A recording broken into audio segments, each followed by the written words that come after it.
السلام عليكم ورحمة الله وبركاته، اخواتي الأهلاوية. أسعد الله أوقاتكم بكل خير.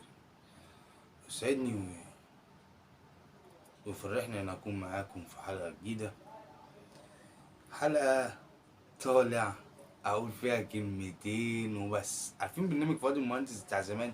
كلمتين وبس. إيه هما الكلمتين؟ عمرك شفت رئيس نادي بيتخانق مع لعيب عشان خاطر ركنة عربية؟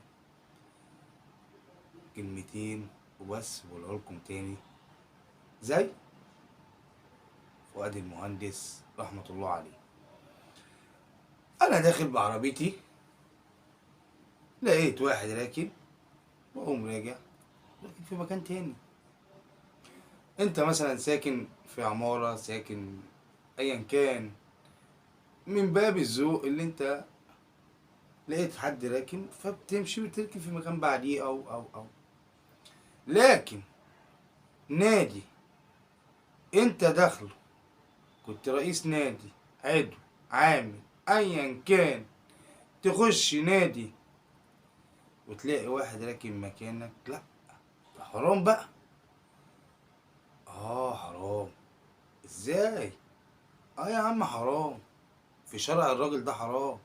انت ازاي تركب مكاني؟ دي عربية مين دي يا ولد؟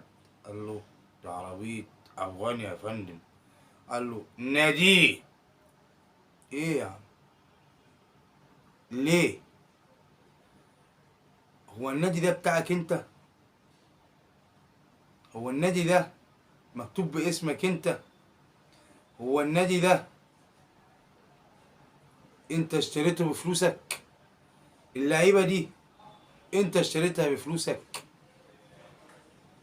طول ما في نادي الزمالك ناس زي دي، عليه العوض ومنه العوض في النادي. وهرجع واقول لكم كلمتين وبس، واشوفكم على خير، والسلام عليكم ورحمة الله وبركاته.